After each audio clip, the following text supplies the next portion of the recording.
네, 7주차 강의 시작하겠습니다. 오늘부터는 마이크를 바꿨어요. 그래서 여러분들 아마 그동안 굉장히 불편했을 텐데 어, 주문을 해도 바로 안 오더라고요. 오늘에야 이제 마이크가 도착해서 새로운 마이크, 컨덴서 마이크를 이용해서 여러분들과 강의를 하게 되었습니다. 예전보다는 음향 상황이 굉장히 좋아진 걸로 알고 있습니다. 여러분들 그 강의 듣다가 또 불편한 점이 있으면 언제든지 쪽지나 뭐 강의 게시판에 글을 남겨주시면 되겠습니다. 지난 시간에 많은 학생들이 그 조를 어떻게 했다느냐, 팀을 어떻게 했다느냐, 그 글이 잘 안 보인다. 보니까 이 시스템 문제로 게시판에서 첨부 파일을 다운받는 게 굉장히 어렵게 돼 있어요. 그래서 그걸 공지했는데도 많은 학생들이 자기가 어떤 조에 속해 있는지 또는 자기 조 사람들의 어떤 그 멤버들의 그 주소를 아니 그 이메일 주소 그다음에 핸드폰 전화번호 뭐 이런 것들을 올려놨는데 이런 것들을 다운을 못 받아서 제가 쪽지로 전부 다 다시 보내드렸습니다. 여러분들 그거 참조하셔서 이번 주 수요일부터는 조 활동을 하려고 해요. 그래서 여러분들끼리 줌 프로그램을 깔아서 서로 의견을 공유하고 이렇게 저기 대화를 하시기 바랍니다. 원래 이번 주부터 제한적 대면 강의가 이제 허용이 되죠. 그래서 여러분들 실습 과목일 경우에는 일부 여러분들이 만장일치로 동의했다는 그 전제 하에 강의가 진행이 됩니다. 그렇지만 이 강의는 이제 그 1학년 학생들 대상이고 또 많은 학생들이 군산이 아닌 다른 지역 출신 학생들이 많이 있어요. 그래서 제가 고민 끝에 조별 활동도 거의 대부분은 이렇게 온라인 강의로 진행을 하겠습니다. 예, 무척 아쉬운 부분이고요. 하지만 중간중간에 한 번씩 이게 소집할 때가 있을 거고요. 또 기말고사는 당연히 학교에 나와서 봐야 됩니다. 중간고사 없어요. 네.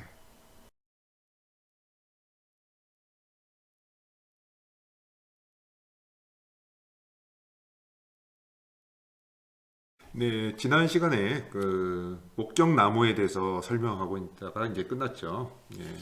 그래서 이제 오늘은 여러분들 교과서 페이지 79페이지부터 시작을 합니다. 79페이지에 보시면 이런 그림이 나와 있을 겁니다. 예, 이 그림이 나와 있는데 이게 이제 그 어떤 목적 나무의 예를 보여주고 있습니다. 그래서 여러분들이 이제 조 활동을 할 때 이런 그림을 같이 그려야 된다 이거죠. 예를 들어서 어떤 회사에서 여러분들 그 커피 메이커를 만드는 회사라고 한번 가정을 해봅시다.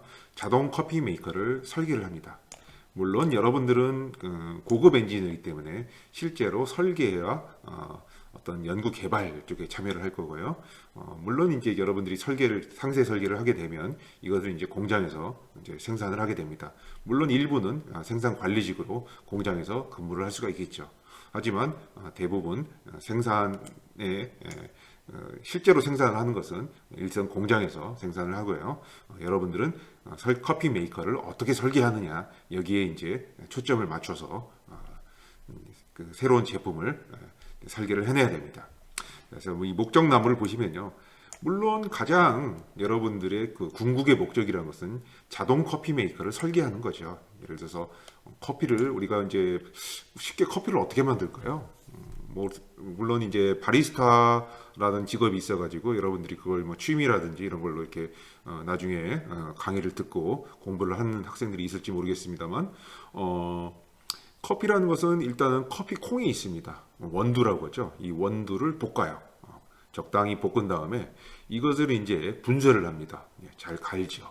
그래가지고 이뭐 천이라든지 뭐 이런 데다가 그 이제 놓고 물에다 이제 우려냅니다. 이때 이제 뜨거운 물에 우릴 수도 있고 차가운 물에 우릴 수도 있죠.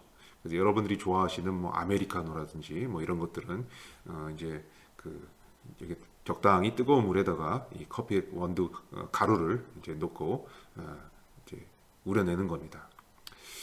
굉장히 힘들죠. 그래서 이렇게 만든 커피를 우리가 이제 보통 핸드드립 커피라고 해가지고 약간 좀 비싼 가격에 커피숍에서 팔고 있죠. 또 이제 콜드 브루라고 해가지고요. 찬물에도 또 우리는 방법도 있어요. 그래서 이건 뭐 막 커피의 맛이 좀 달라지겠죠. 그래서 여러 가지 방법이 있고요. 또 이제 에스프레소라고 해가지고 수증기로 고압으로 이제 추출을 하는 경우가 있습니다. 그러면 에스프레소라고는 아주 진한 진액이 얻어지고 이걸 바탕으로 해서 여기다 우유를 타면 라떼 뭐 이런 식으로 커피가 만들어집니다. 그래서 이제 여러분들이 이런 공정을 사람이 하면 이제 굉장히 오랜 수공이 들어가게 되죠. 그래서 좀 더 쉽게 하기 위해서 자동 커피 메이커를 이제 설계하려고 합니다. 그때 이제 여러분들이 추구해야 될 어떤 목적이 있겠죠. 이 목적 나무에서는 이렇게 나무 가지처럼 이렇게 분산이 돼요. 그렇게 해가지고 이게 이제 어떤 우리가 이제 발산적 사고를 하는 거죠. 반대로 이제 밑에서부터 위로 올라가면 이제 수렴적 사고를 하는 겁니다. 그래서 뭐 나중에 이제 브레인스토밍이라든지 우리가 마인드맵이라든지 여러 가지 방법을 배우겠습니다만 여러분들이 일단은 목적을 한번 분류를 해보겠다. 어떤 시각에서 우리가 목적을 분류를 할 수 있겠는가? 네 가지 시각에서 여기서 분류를 했어요. 예를 들어서 안전의 관점, 그다음에 질. 여기서 질이라는 것은 기계의 질이라는 건 결국 커피의 맛이겠죠. 그다음에 편의성. 그다음에 가장 중요한 경제성. 왜 그러냐면 물건을 만들어내 가지고 여러분들 시장에서 인정을 받으려면 경제성 이런 게 상당히 중요하죠. 이 중에 이제 안전성에 대해서 한번 이야기해 보겠습니다. 물론 이제 커피를 분쇄하는 과정에서 이렇게 손을 다친다거나 그런 경우도 있을 수 있겠습니다. 그렇지만 이제 가장 커피를 만들 때 있어서 주의해야 될 점은 화상이죠. 화상. 그래서 이제 화상 가능성 또는 이제 이게 이제 수증기가 순간적으로 이렇게 폭발을 한다거나 해가지고 튀지 않는 그런 면을 우리가 여기서 고려를 해야겠죠. 물론 여러분들이 그려보면 이거하고 다른 그림이 많이 그려질 수 있습니다. 제가 첫 시간에 그랬죠. 설계라는 것은 답이 없다고요. 답이 없는 문제를 많이 풀어봅니다. 이게 이제 오픈엔디드 프로블럼이에요. 그래서 예를 들어서 여러분들이 조가 6개가 있다. 그럼 6개 조에 다 물어보면요. 다 이 그림이 다르게 나와요. 왜? 사람마다 또는 사람들이 이룬 팀마다 다른 솔루션을 내놓기 때문이죠. 그러면 어떤 것이 정답이냐? 정답 없어요. 그렇다고 해서 네 답은 정답이 아니다 할 수가 없어요. 왜? 나중에 시장에 나가가지고 많이 팔면 장땡입니다. 그렇기 때문에 여러분들이 이런 과정을 통해서 설계를 하는데 이 설계에 답은 없다. 하지만 궁극적인 목적은 있어요. 그래서 그 목적에 맞는 답을 내면 보다 좋은 답이 되는 겁니다. 예를 들어서 커피의 향이 좋아야 된다. 향이 가장 중요하다. 이것은 한 사람의 관점이죠. 어떤 온도, 적정한 온도에서 커피 향이 만들어진다. 따라서 온도에 제어 기능이 있어야겠다. 이런 것들이 추론이 되죠. 자, 혼합 방식이 다양하다. 예를 들어서 원두를 이만큼 볶은 거, 케냐산 원두를 쓴 거, 이디오피아산 원두를 쓴 거, 각각의 몇 대 몇으로 섞은 거, 혼합 방식이 굉장히 다양하죠. 그렇기 때문에 우리가 설정을 다양하게 할 수 있어야 된다. 예를 들어서 수증기로 할 것인가, 아니면 물에다 그냥 우릴 것인가, 아메리카노냐, 에스프레소냐, 라떼냐, 선택 버튼이 많이 있어야겠죠. 그다음에 이제 편의성. 일단 신속해야 된다. 이거 커피 하나 만들려는데 하루가 걸려요. 한 잔 만드는데. 옛날에 중세 수도사들은 그렇게 해서 커피를 우려 먹기도 했대요. 요즘 그렇게 하면 안 되죠. 장사가 안 됩니다. 그렇기 때문에 빠르게 우려낼 수 있는 방법. 그러면서 이제 맛을 희생시키지 않는 그런 방법을 생각해 놔야겠죠. 또 이제 청소가 용이해야 된다. 이거 청소를 자주 해줘야 되는데 이걸 분해해가지고 칫솔로 닦아내고 그럼 복잡하잖아요. 그런데 버튼 하나 누르면 그 안에서 휑 회오리가 나와가지고 씻어준다. 그러면 청소가 용이한 거죠. 그다음에 자동이어야 된다. 모든 과정, 예를 들어서 과정 끝나면 삐삐삐 소리 나서 사람이 들어가가지고 개입해가지고 이거 빼가지고 다시 붓고 굉장히 불편하죠. 이런 것들은 좀 배제를 해야 되지 않느냐. 그다음에 그렇게 하기 위해서는 우리가 버튼을 많이 만들어가지고 거기 설정 방식을 다양하게 해야 된다. 근데 이거 어려워요. 버튼이 많아지면요. 이거 진짜 할머니들은 이거 어떻게 써요? 나 같은 아저씨들은 이거 어떻게 씁니까? 복잡해서 배우는데 시간 다 가요. 그렇기 때문에 적당한 수의 버튼이 있어야 된다. 선택 사양이 있어야 된다. 이런 결론이 나오고요. 그 다음에 이제 그 에너지 효율이 높아야 된다. 전기 요금을 보다 절약할 수 있는 그런 디자인이면 더 좋겠죠. 에너지 절약을 할 수 있으면요. 또한 재료의 손실이 적으면 더 좋겠죠. 커피 뭐 한 잔 만드는데 원두가 뭐 배갈이 필요해요. 그리고 나머지는 다 버린단 말이에요. 예를 들어서 그런 방법은 별로 안 좋더라고요. 그 다음에 이제 결국은 이게 이제 가성비, 여러분들이 좋아하는 가성비죠. 적당한 가격에 또 가격 경쟁력이 비슷한 수준의 제품들에 비해서 우수한 그런 특성을 가지고 있어야겠죠. 이러한 특성들이 도출이 됩니다. 뭘로부터? 목적으로부터. 그래서 이런 나무를 우리가 뭐라고 한다? 목적나무. 그래서 이 부분은요, 대부분 일반적인 언어로 표현할 수 있어요. 하지만 이 밑으로 가면 갈수록 여러분이 전문적인 공학 지식을 필요로 하죠. 그래서 여러분들이 결국은 설계라는 것은 전문적인 공학 기술 단계에서 설계를 하는 건데 결국은 일반인들의 어떤 목적으로부터 출발한다. 그래서 이것을 나무를 거꾸로 뒤집어 놨다. 이렇게 해서 목적나무 이렇게 이야기를 합니다. 자, 다음 예를 한번 볼까요? 예를 들어서 이제 사다리에 대해서 정리를 해놨네요. 뭐 예를 들어서 뭐 이렇게 쓰는 방법이 있고 이렇게 쓰는 방법이 있습니다. 아까 이야기했듯이 뭐 어떤 목적으로부터 어떤 기능이라든지 특성이 이제 그 도출이 되는 이런 방식이 있을 수가 있고요. 이건 뭐 어떤 연역적인 도출이죠.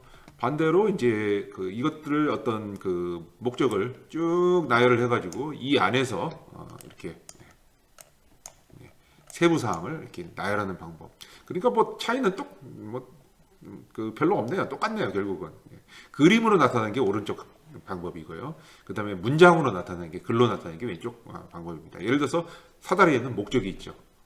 어떤 목적입니까? 사람이 이렇게 낮은 곳에서 높은 곳으로 이렇게 기어 올라가는 그런 목적이 있죠. 자, 여기에서 만족시켜야 될 때 기능은 뭐가 있을까요? 첫째는 안전해야 됩니다. 사다리가 쓰러지면 사람이 다치겠죠. 그럼 망합니다. 그 다음에 시장성이 있어야 된다. 시장에서 잘 팔려야 된다. 뭐 두 가지 어떤 큰 목적이 있습니다. 그 안에서 이제 여러 가지 세부 사항이 있어야겠죠. 예를 들어서 사다리는 안정해야 된다. 자, 안전하고 안정은 뭘까요? 자, 공학적으로는 약간 차이가 있어요. 안전이라는 건 그냥 포괄적인 개념입니다. 세이프해야 된다. 세이프티. 네, 반면에 안정이라는 것은 이제 영어로는 스테이블, 스테빌리티라고 합니다.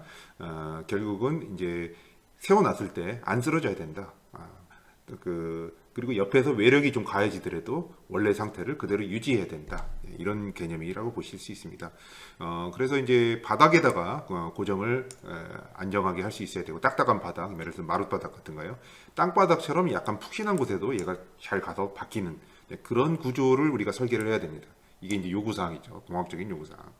그 다음에 사다리는 튼튼해야 된다. 우리가 구조해서 지난 한 3주 전에 우리가 쭉 역학에 대해서 공부를 했죠. 그래서 그 역학 중에서 우리가 정역학이라든지 고체역학이라든지 그런 어떤 구조에 관련된 역학들을 공부한다고 했는데, 그런 역학 지식들을 활용해서 튼튼한 사다리를 설계할 수 있어야 됩니다. 또 사다리는 어떤 시장성 측면에서 유용해야 된다. 유용이라는 것은 쓸모가 있어야 된다 그 말이죠. 쓸모가 있게 만들려면 어떻게 해야 되는 게 이제 이렇게 분류를 했네요. 자, 실내에서 유용해야 된다. 그 다음에 실외에서도 유용해야 된다. 그 다음에 높이 조절도 할 수 있어야 된다. 이렇게 크게 이제 세 가지로 이제 분류를 했어요. 이것은 약간 임의성이 있어요. 그래서 이제 그 전기 작업을 할 때 또는 유지 보수를 할 때 우리가 실내에서 이것을 사용할 수 있어야 된다. 그 다음에 실외에도 이걸 가지고 나갔을 때 별다른 불편이 없어야겠죠. 자, 실외에 들고 나갈 때 뭐 휴대성이라든지 그러니까 사실은 무게가 굉장히 중요한 그 요인이 되겠죠. 왜냐하면 옮기기 쉬워야 되니까. 뭐 무게 아무리 좋아도 무게가 1톤이다 그러면 뭐 별로 쓸모가 없죠. 그 다음에 높이 조절이 가능해야 되고요. 왜냐하면 뭐 천장의 높이는 각각 상황에 따라 다 다르잖아요. 그래서 이제 또 사다리가 비싸지 않아야 된다. 이건 경제성하고도 이제 연결이 되는데요. 아까 이야기했던 가성비죠. 어떤 이동성이 있어야 되고요. 내구성이 있어야 된다. 아까 이동성은 뭐 높이 조절하고 관련이 되는 거고, 실외, 그 다음에 실내 다 쓰기 위해서는 일단은 이동성이 좋아야 된다. 그 다음에 뭐 내구성이 있어야 된다.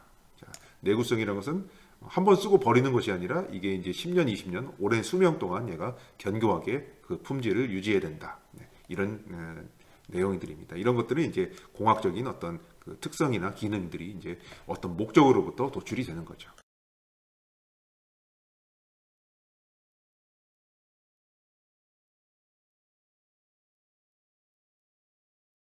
그 여러분들 책 페이지 82페이지에 보면 이제 제품의 요구사항 평가라고 해가지고 여러분들이 그 얼마만큼 저기 설계가 잘 됐는지 평가하는 그런 그 요소들이 있습니다. 그래서 여기 보면 이제 카노 모형이라는 게 나와 있어요. 카노라는 사람이 여기 보니까 카노 노리야키, 보통 이제 일본 계통 사람들이 이런 것들을 저기 좋아하거든요. 네, 그래서 이제 일본에 이제 설계 이론들이 많이 있어요. 네.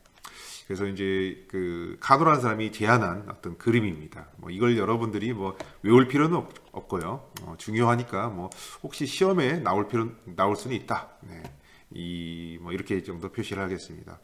어떤 제품이나 서비스의 품질 요소를 어떤 품질 측면에서 요소를 사용자의 만족이라는 주관적인 측면과 요구사항과 일치하는지 객관적인 측면에 따라서 각 요소의 특성을 파악한다. 네, 뭐 이렇게 이야기를 했습니다. 그래서 가로축이 있고 세로축이 있어요. 먼저 가로축을 한번 보겠습니다. 가로축이 이제 어떤 충족도입니다. 그 제품의 어떤 요구사항의 만족도라고 보실 수 그 충족도라고 보실 수 있습니다. 그 어떤 품질이 이제 또는 기능이 이제 낮은 경우에서부터 높은 경우까지 이렇게 표시가 돼 있고요. 세로축은 이제 그 소비자의 만족도죠. 그래서 만족도가 높으면 좋아하는 거고요. 만족도가 낮으면 싫어하는 겁니다. 높은 거고 낮은 거고. 그럴 때 이제 보면 대부분 우리가 상식적으로 어떤 기능이나 품질이 좋아지면 좋아질수록 당연히 만족도는 높아질 거라고 생각을 해요. 그래서 이걸 이제 우리가 이런 직선형으로 이제 표시를 할 수가 있는데요.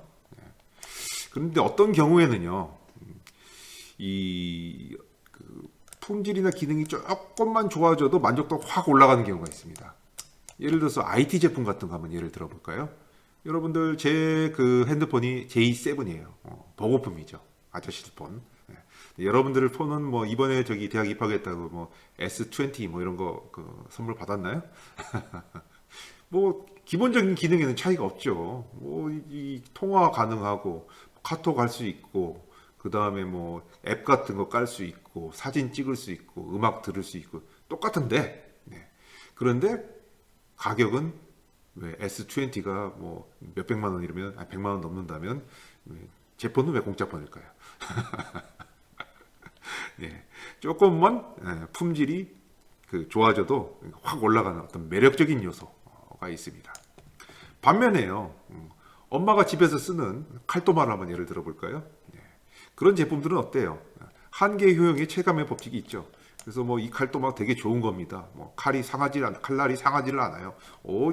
당연히 기능이 커지면 만족도가 처음에는 올라가죠. 그렇지만 일정 만족도 이상이 되면 이 칼도마나 저 칼도마나 뭐 금으로 코팅한 칼도마나 뭐 저기 큰 차이가 있어요, 없어요? 네, 없죠. 네, 그래서 한계 효용 체감의 법칙이 일어납니다. 이런 요소는 당연한 요소죠. 칼도마의 기능이라는 건 결국 칼날이 위에서 때렸을 때 칼을 무디지 않게 하고 칼날의 속도를 줄이는, 그 다음에 어떤 물건을 잘 이렇게 잘라질 수 있도록 이렇게 받쳐주는 그런 기능만 있으면 우리가 어느 정도 만족을 한다 이 말입니다. 그래서 이 그림에 대해서 여러분들이 좀 이해를 했으면 좋겠습니다. 이 다음 페이지가 조금 어려워요. 그래서 이제 제품의 요구 사항을 이제 평가하는 방법에 대해서 나와 있는데 이런 것들은 여러분들이 회사에 가가지고 실제로 이런 것들을 사용해가지고 제품의 어떤 설계 평가를 하는데 사용을 할 수가 있겠습니다. 먼저 긍정적인 질문을 한번 할 수가 있고요. 또 부정적인 질문을 할 수 있습니다. 그래서 여러분들이 소비자들에게 어떠한 그 요소가 제품에 어떠한 기능이 있었으면 좋겠습니까? 라고 물어봐요. 있었으면 좋겠습니까? 그게 이제 긍정적인 질문이고요. 뭐 어떠한 제품에 이러한 기능이 없어도 됩니까? 하고 물어봐요. 이게 부정적인 답변이에요. 만약에 이 사람이 없어도 됩니까? 물어봤을 때 yes 그랬으면 뭡니까? 예, 뭐 저기 없어도 된다는 이야기죠. 아니야 반드시 있어야 돼. 예, 이렇게 답을 하면 이제 마음에 안 든다. 이 부정적인 질문에 대해서 마음에 안 든다. 이런 답변이 있을 거고, 반면에 어떤 기능이 있었으면 좋겠습니까? 그럴 때 마음에 든다. 그다음에 또 이제 마음에 안 든다. 이런 기능도 있죠. 근데 여기 밑에 보시면 Q가 이제 questionable입니다. 그 의심의 여지가 있는, 그 물어볼 여지가 있는, 그렇죠. 미심쩍은 요소다 이런 뜻이고요. R이라는 것은 리버스, 역효과죠. 반대. 역효과가 나는 역요소. 이 기능을 넣었을 때 사람들이 더 싫어해. 그런 거 있을 수도 있죠. 그 다음에 indifferent. 원래 different는 다르다는 뜻인데 indifferent는 different 반대말 아닙니다. 영어 시험에 자주 나오죠. 관심이 없다, 무관심하다 이런 뜻입니다. 반면에 이제 A라는 것은 attractive, 매력적인 어떤 유혹적인 요소다. 이런 뜻이고요. one dimensional은 비례한다. 아까 그 직선이죠. 그다음에 must be는 반드시 포함해야 돼. 당연한 요소다. 자, 이런 것들을 우리가 분석을 할 수가 있습니다. 예를 들어서 이 핸드폰에 이 사람을 추적하는 기능이 있었으면 좋겠습니까? 하고 물어봤어요. 그때 어떤 사람들은 마음에 든다고 답변한 사람들이 있어요. 이 사람들을 이제 또 반대로 한번 물어봤어요. 이것이 없어도 되겠습니까? 그랬더니 어떤 사람은 뭐 당연하죠. 뭐 저기 없어도 돼요. 뭐 그런 사람들 뭐 없어도 뭐 어쩔 수 없이 뭐 값이 싸다면 사야죠. 이런 분들 이제 분포가 이렇게 돼 있으면 이러한 이제 답변들은 대부분 A 타입의 이제 있을수록 매력적인 요소다. 이 분류가 된다는 거죠. 예를 들어서 마음에 든다라고 답변을 했는데 부정적인 질문을 했을 때 아이 있어야 돼요. 뭐 그렇게 답변을 했어요. 그러면 이건 우리가 반드시 굉장히 아까 뭡니까 이 어떤 품질이나 기능에 대해서 만족도가 비례하는 그러한 원디멘셔널한 요소가 되는 거죠. 반면에 여기 이 가운데 있는 영역은요, 뭐 있어도 그만 없어도 그만 뭐 상관없어 나는 별로 그 기능에 관심 없어라고 답변을 했다고 볼 수가 있어요. 그래서 여기는 이제 우리가 버리고 극단적인 경우를 우리가 가지고 평가를 하죠. 한 번은 이런 기능이 있으면 마음에 듭니까? 하고 물어봤는데 이런 기능이 없어도 됩니까? 그랬더니 뭐 그때는 또 괜찮대.